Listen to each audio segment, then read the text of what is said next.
From the Mayborn School of Journalism at the University of North Texas, this is NT Daily News.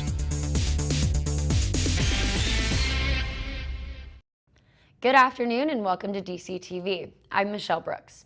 Spring is here and everyone seems a little more happy. In fact, one local group is doing more this spring to help those in need. Cooperation Denton describes itself as an alternative societal infrastructure of neighborly interdependence. The group recently began implementing garden beds in their neighborhoods as a way to localize food production. The group's goal is to help communities move from dependency on markets and the state. This is part of the Food is Free initiative. The garden beds are self-watering and only need to be tended to once a month. If you're curious about having your own garden bed, hit Cooperation Denton up on Twitter at Cooperation Denton. One local diner went viral for protecting customers in a funny way. Legends Diner posted this sign in its window. The sign reads, "Our new surcharge, $50 if I have to explain why masks are mandatory, $75 if I have to hear why you disagree."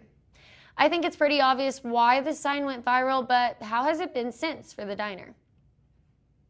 We have a lot of we're getting quite a few families, couples, that say that this is their very first time that they have gone out to a dine-in restaurant since the pandemic started. You know, we feel honored, and we do social distancing, we take temperatures at the door, we have sanitizers on every table. We're doing everything we possibly can do to give them that environment that they will feel safe. And it's working. I'd have to be lying if I just said that little handwritten sign didn't bring in a tremendous amount of business. I guess that's one way to keep people safe. As sad as it is, a lot of businesses are still struggling due to the pandemic. But one art teacher is making it her mission to help a beloved Denton business. Check it out. So I came to Denton back in the early 90s. And I found Rose Costumes at the time because I was vintage shopping. And I was just so inspired when I walked in there that I was kind of transformed into another place. And everything was so meticulously decorated and just over the top. Rose Costumes has been a local Denton business for the past 45 years. When I saw their post about them being in trouble of closing down, possibly because of the pandemic, and just really struggling to stay in business, it broke my heart. And I knew I just had to do something. After I gave to the GoFundMe, and I thought I have to do something else. They need more help than this. And so that's when the coloring book idea came about. And the next day I went to work and I just told the kids about it, and they were so excited. When Tiffany pitched her idea to Roses, they were immediately on board. When Tiffany first came to us, she reached out via social media. We had a GoFundMe page up and said that she wanted to do this project. And I'll be honest with you, when I first heard about it, I thought, I mean, what a cool idea, but that's a lot of work, you know? And I said, we'd love to be a part of it. And then they went ahead and got to work, you know, and we went about our business. And she came to us with this beautiful coloring book all about Denton. And Dentonites just love that, you know, and all the area businesses are selling them for us. I mean, these are other businesses that are suffering too, you know, and it just says so much about how people feel about Rose Costumes. And the coloring book has done more than just help Rose Costumes.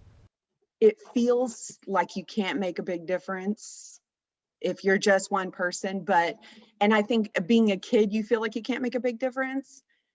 But I think that if it's a group of individuals working together, you can make a big, considerable difference. And we've raised thousands of dollars, and that's unbelievable. That's more than we ever thought we could have done. And it's ongoing, it's still going. It's like a snowball, it just keeps growing. So I'm super excited about, you know, to see how much we can actually help and raise in the future.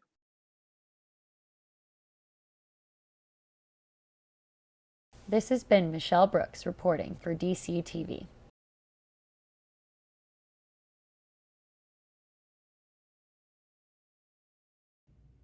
To purchase your own Denton coloring book, you can visit Discover Denton, Gnome Cones, LSA Burger, Recycled Books, or curbside through Rose Costumes.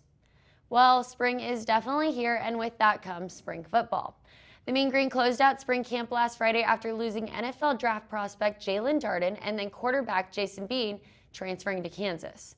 The Mean Green are running a little thin, but according to backup quarterback Casey Martin, the Mean Green are going to be just fine this fall. Martin said, quote, "I think I had a pretty good spring overall, and I really love my new quarterback coach. He simplified the offense down so much and made my read keys super easy to understand. I'm looking forward to this year and competing this fall. I got so many more opportunities to compete this spring than any other spring I've been here too. It ain't no secret that Jason Bean left, and that worked out in my favor. I loved him and I hated to see him go, but with him gone, it opened up a whole new window of opportunities for me to compete with Ani." Well, I am excited for some football this fall, I will say, but it's last fall's football that is sparking some controversy. The university has made the decision to not individually recognize students at commencement ceremonies this spring. Many students have sparked their outrage at this decision on Twitter, circulating this photo from a football game this fall, where students are seen in large groups, unmasked, side by side with socially distant students at commencement. I talked to upcoming graduate Samantha Pruitt about the university's decision and why she's upset.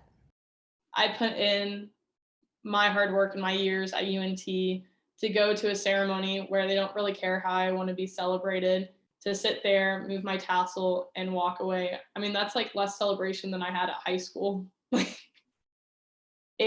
It definitely feels like we're just numbers and money fuel for the school and not actually looked at as individuals that have accomplished something. It is currently unknown if the university will make any changes to the upcoming commencement ceremonies. For the graduates' sake, I hope they get the experience. I'm Michelle Brooks. Thanks for joining me on DCTV.